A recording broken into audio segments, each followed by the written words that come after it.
Right back to get you on the right side, not the wrong side. It's the Boss and the Sauce Show.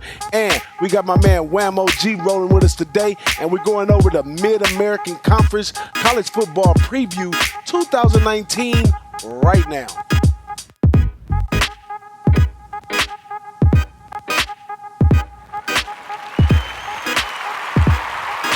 Holy Toledo, baby. We're back in the MAC again at the top of the West. Toledo, 7-6 last year. Jason Candle is the head coach. He's coming back. This is what, his third year? He's going back for 4 years now. Anyways, Yeah. six returning starters on offense, 5 on defense. Now, last year, this team, they went 0-4. Not last year as a whole, but this team wins every year. But when they get to the bowl game, they can't win the big game. So they're 0-4 in bowls under Jason Candle as a head coach. But they got to the bowl by beating, or they got beat by FIU 32-35 last year in that bowl game. So quality team. Every year they show up. They got the number 1 rated offense and scoring points. They're averaging over 40 points a game, this team, man. Crazy. And last year they scored 50 points 6 times. 6 times last year, 50 points. Now they bring back quarterback senior Michael Quadigny. Wow, what a name that is. And he's going to take over this year as a senior. He's going to be full-time. He split duty last year with a QBR of 162. Solid look there. And rushing, they ranked number 2 in the MAC and number 25 overall in FBS. So it's strong numbers for this team. And I think offensively, they're ranked number 9 nationally in the FBS overall scoring. And real good looks on offense. Wham, what do you know about this team, Toledo? Over.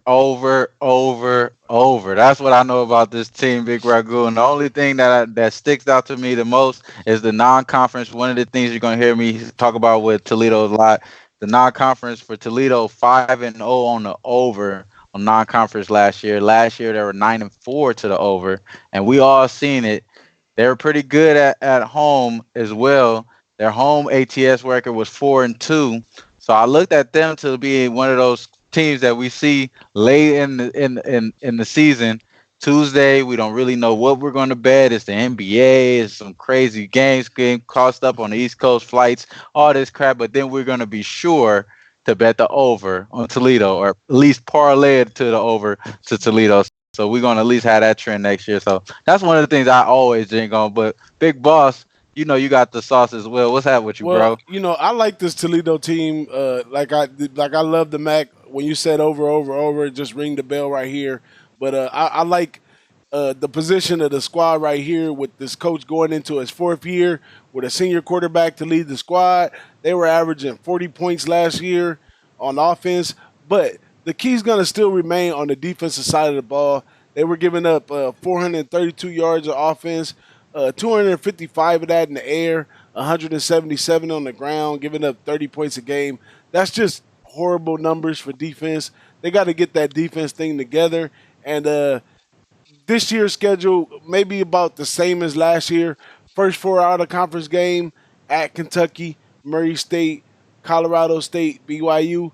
I see a loss at Kentucky, a win at Murray State, Colorado State maybe a win as well. And if they get past Colorado State, they lose to BYU. So they're going to come out of non-conference once again 2-2 and head into the conference. And all they have to do is win another 5 games to get back to 7. So let's look at the 5 right there. You got Kent State, Ball State on the map, Bowling Green. They do have to see Eastern Michigan, Illinois, but then they get Buffalo and Central Michigan last. They could hit the 8 mark with that schedule right there, but I definitely see them coming back with another 7 wins. I definitely see them coming back being an over team again this year. And I'm looking to, on them Wednesdays to lay a little something on Toledo on the over, or at least to cover a big spread. Yeah, I think you hit the note right on the note with the defense, my man. They were dead last in conference versus the pass for sure, and they had a lot of They bring back a little more experience on the defensive line, maybe to kind of slow things down a little bit, maybe bring a little pass rush, maybe try to bring it back. But like OG Wham was saying, with all those crazy numbers, I mean, they basically have to outscore the other team to beat them, and they did that quite often last year. So the overs were in full effect last year, and unless they kind of stop the holes in the boat, like my man likes to say, look for more of that to happen this year. What you think, Wham? That's the truth. That's it right there. And like you said, with the defense being trash, it could help them out later on. And some, don't go all way crazy on all the overs. But the first one with Kentucky, that sounded like an over. Right when Boss said they're going at Kentucky first game, that sounded like an over. I don't think the market gonna catch up that quick. They ain't gonna be on it that fast. But later on down the line, we might have to slow down on the overs. Maybe hit an under. Maybe tease up some money or something. You never know. But for the most part, you got to look at that over first, especially when you're coming in with an edge, and that's one of the edges that you take with Toledo. And you guys know, if it ain't broke, can't fix it. There it is. There you heard it first, right here on the Boss and the Sauce Show. Don't forget to subscribe, follow, tell a friend, and stay tuned for our next episode of the Boss and the Sauce. We out.